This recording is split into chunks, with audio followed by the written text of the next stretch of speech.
Yes, good afternoon. My name is Lynn Johnson. I just recently got off the phone with a friend of mine who happens to be a pastor. And he said that he had just finished up writing up his Sunday sermon. And I thought, well, that's an interesting thought. And I tend to take a peaceful, kind of moderate approach about life as far as I try as best as possible to go in peace and harm no one. But at the same time, if you sit on somebody's couch and you kill a whole bunch of their dust mites and commit a horrible crime like that, well, I guess we can't, we can't. We are sinners all, and sinners all are we, I guess. But I thought, what the heck? I'll try and do something constructive with my time. I'm 66 years old. I am supposedly the age to be retired and that, but just to show that I'm still trying to do something useful with my time instead of being just a doddering, nattering old man. I'm going to share a thought, and let's call it a thought that in lieu of a sermon for tomorrow, and I will deliver it out to the world on YouTube by tomorrow on Sunday, and Sunday tomorrow will be Sunday, June the 25th, 26th, whatever. See, I must be retired and old and confused. I don't even know what day it is. It is 2022, though, so as long as I got my years straight, I'm doing okay. However, I'm going to recite a poem for you. I wrote it many years ago. I fine-tuned it over the time, but it's on a familiar topic to people, but perhaps a little bit more familiar for people today than other times. But it is a topic that comes up and is perhaps experienced a little or a lot, to some extent, by any and probably all people. But I'll keep you in suspense. Before I tell you about the poem, I'm just going to say that I acquired this talent for writing poems, and I tip my hat to an old relative of mine who is late of this world, who used to be not sympathy, but heartily and affectionately known by nickname in the crowd up at Kenosee Lake in the Moose Mountains years ago. His name was Duncan Morrison. He was referred to as the mayor. However, he had this funny little thing about engaging in conversations and always providing a little bit of a giggle because he'd always make a play on words with regard to rhyming couplets. And so the poem I'm going to give to you is primarily in the style of rhyming couplets, where I kind of acquired that talent and a bit of a practice for it after I noticed what he was doing. But so if you're not pleased with the content of it and you want to make some unkind reference for it, well, you might say that old etc. basically writes poetry in the same manner as he breaks wind, rhyming couplets. However, with that, in my brief and short military career for a couple of years, which was at the University of Saskatoon, yes, I was an English major, but however, I rummaged around and studied profusely in psychology and economics and business and contract law and stuff. I was taking pre-law, but I decided not to pursue that avenue after a couple of years at university. But I went on into life and stuck primarily to sales and marketing and construction and agriculture and the adjacent relevant things to my southeast Saskatchewan economy and business environment, and so business and social environment. But with that, on with the poem. And the poem, as I say, is a topic that a lot of people have fell on before. Um, uh, and it's about the thought of being without money or broke.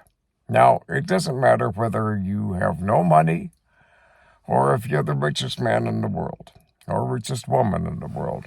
We can all feel broke at times, maybe emotionally broke, as far as our dreams and goals and strategies, as far as business. All of a sudden, we're in a stymie, and it's, oh my Lord, I'm broke. And everybody's always too broke for this or too broke for that.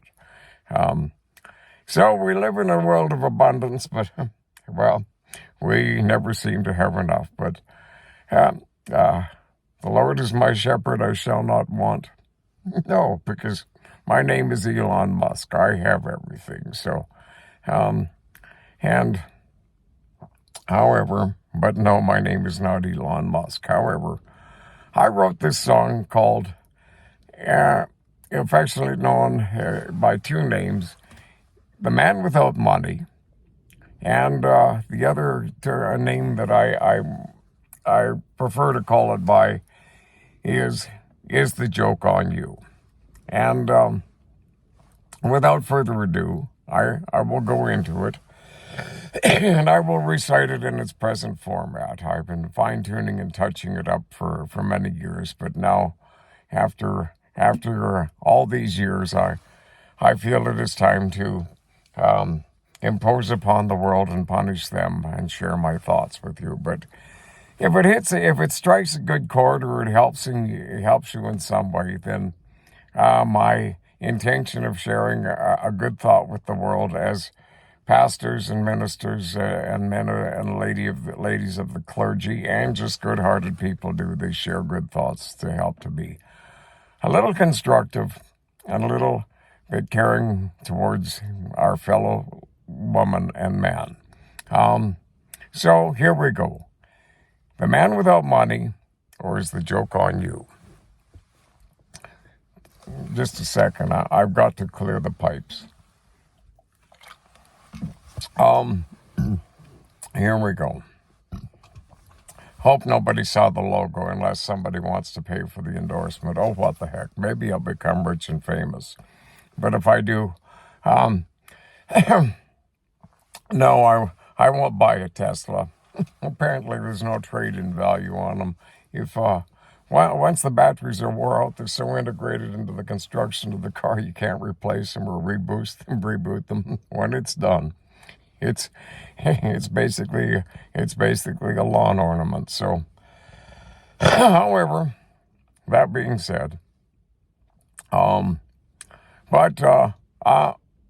Elon Musk or whoever, the Lord is my shepherd, and I shall not want, because I'm going to be getting another Jaguar for the one that lately I unfortunately lost. But at any rate, here we go. The man without money is not the man who is broke.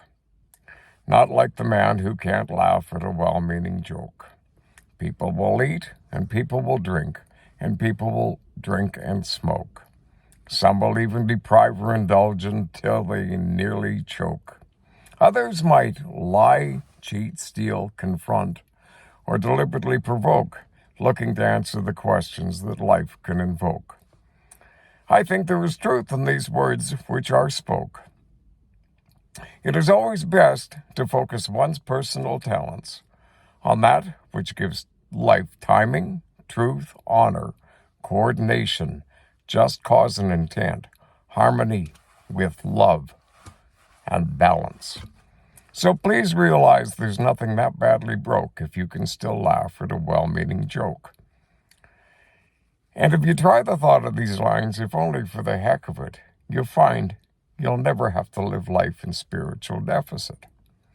And then you can walk on in life and never have to fear to lose face, as you do so with confident humility and certainty and dignity and grace.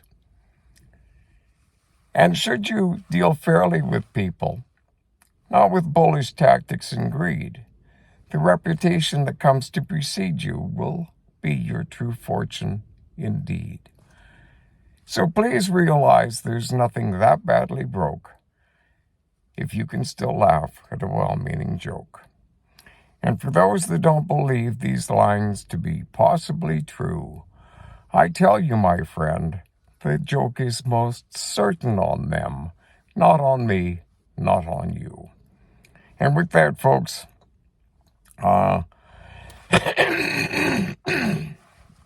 if you can still hear me over that deafening applause or the sound of people clicking their phones and shutting them off, but sounds like crickets to me.